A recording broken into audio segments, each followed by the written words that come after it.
Hello Super Ninja! Welcome back to my channel at ngayon gagawa tayo ng unboxing video. So sa nakita nyo sa title kung ano yung unbox natin sa thumbnail, ito yung accessory for Nintendo Switch na pinakamura na nakita ko sa Lazada.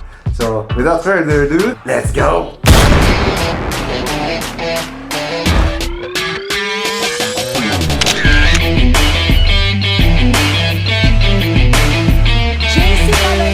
Dito na siya.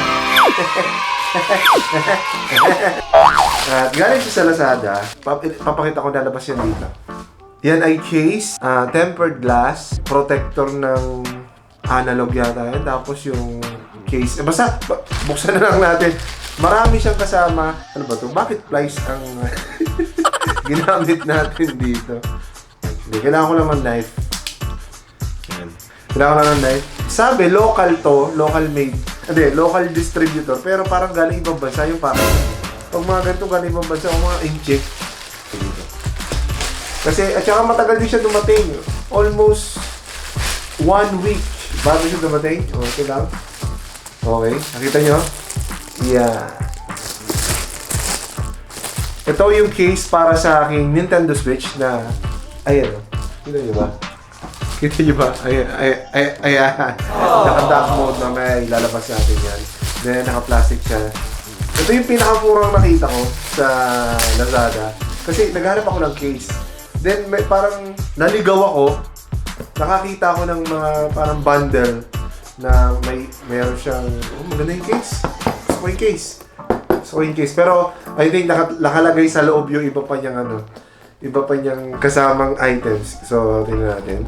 Very nice! Oh! Labas muna natin lahat. Ito yung protective TPU case. Oh, wait lang. Nasa loob niya yung tempered glass. Ang tempered glass na yun ay naka-cut out talaga para lang sa Nintendo Switch. Yeah, very nice.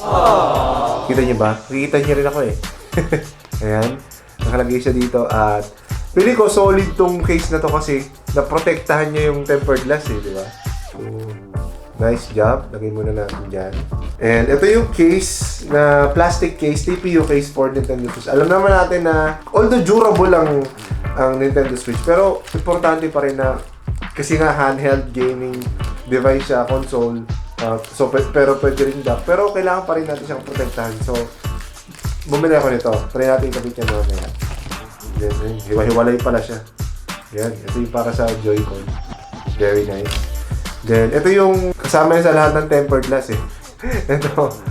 Very nice. Mga kit para pag-install ng tempered glass. Yan. And then, ito! Which is meron na tayo nito. Ang tawag dito. Kita nyo ba? Yung pang-protecta. Maganda dito Mario eh. Mario siya.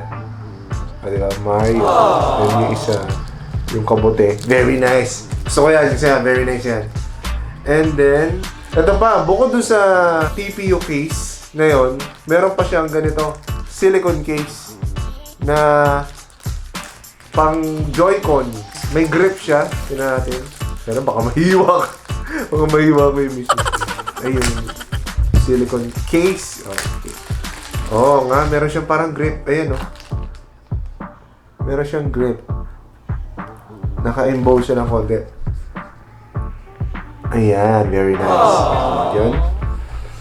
Plastic. And meron din siyang, right, nakatusok. Meron din siyang USB Type-C cord. Yan, pang charge. At saka pang, ewan ko. Tsaka meron siyang safety, ganyan, no. Hindi ko alam. Gano'n ba kahaba? Tignan natin gano'n kahaba. Very nice. Oh, mahaba! Almost 2 meters to. 2 meters to. Mas mahaba to kaysa doon sa charger na Switch. At saka, yung klase niya, okay, hindi siya basta-basta yung mga mumurahin na cable, data cable na parang mapuputol agad. Ito, makapal siya, tapos meron pa siyang ganyan, no? Di ba? Very nice. Ayos to. Gusto ko to. Panghuli, itong case na to. Naprotektahan niya lahat ng itong mga babasagin. Although, yung tempered glass ay babasagin, tsaka yung mga case.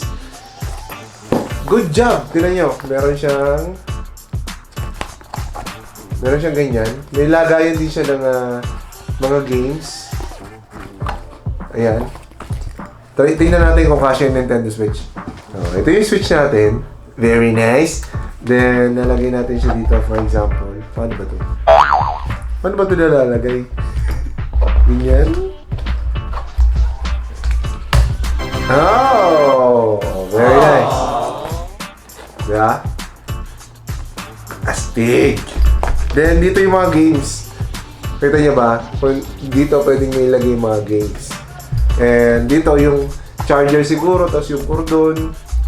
Tsaka mga iba pang abubot. Ayos, ayos! Then, try naman natin itong... Wait lang, tanggalin muna natin.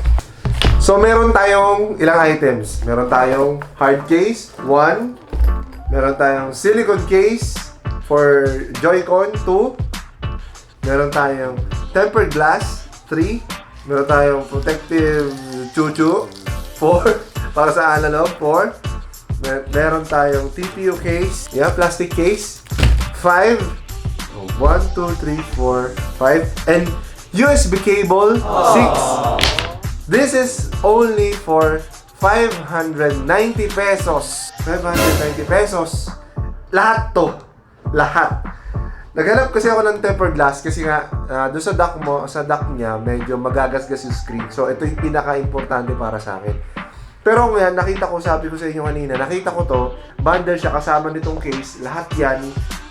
Ito hindi ko na to, meron na ako nito.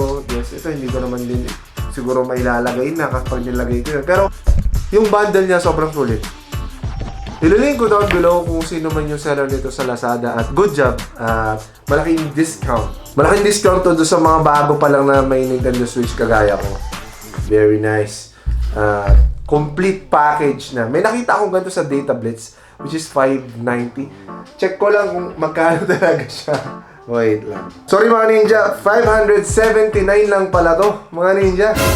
No? At meron tong 50 pesos na shipping fee within Metro Manila. Iba yata pag sa ibang lugar. Pero alam ko nationwide sila. Ililink ko lang down below kung saan nyo siya pwedeng bilhin. At makikita nyo dito. Yan yung mga kasama. At kompleto, walang sira. Very nice. Very nice. Magandang maganda. Try. Curious ako dito eh. Gusto mapakita sa inyo kung paano ba siya pinakabit. So nakabalot lang pala siya. Tingnan natin yung Joy-Con Aha. Punas.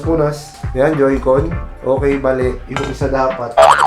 Ito yung Joy-Con. Then, ito yung left side. So, parang sinusuot siya. Oh! Okay. Nag-i-snap na siya, pababa. Tapos ito, I think is... maganda siya, tinan nyo. Diba? Perfect fit. Then, itong isa, mahirap buksan ito Ano ba yan? Ayan, sinira ko ng mga ninja kasi hindi natin siya mapasok. Tapos, di ba? Galing ko! Yung isa pala yung kailangan natin. Malas ko talaga sa mga ganyan. Ayan, yung nakikita nyo.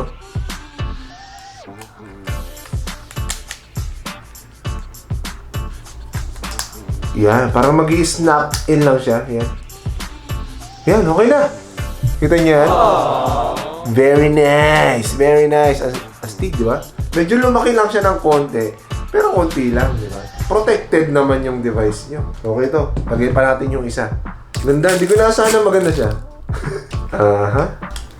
Paano ba to? Ini-slide ko lang kanina. Paano yun? Yan. Very nice. Then, nasa na yung tinanggal natin kanina? Yun. Paano ba?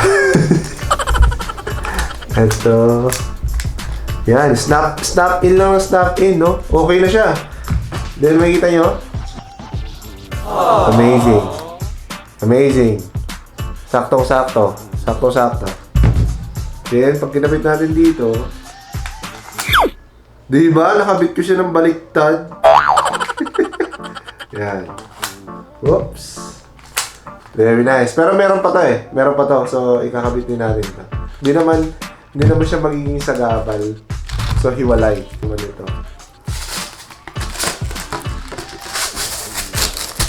Oops. Yan. Then, hindi rin niya matatakpan yung kickstand kasi ito yung kickstand. Meron siyang mismong slot for kickstand. Oh, okay na. Astig, di ba? Very nice.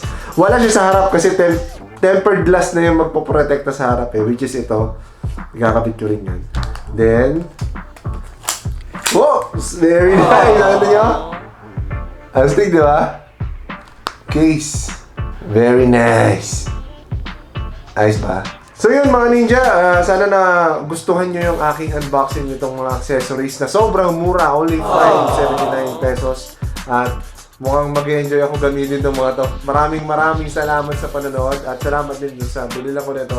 Although hindi ito sponsored video. Hindi ito sponsored video sa kanila pero shoutout sa kanila.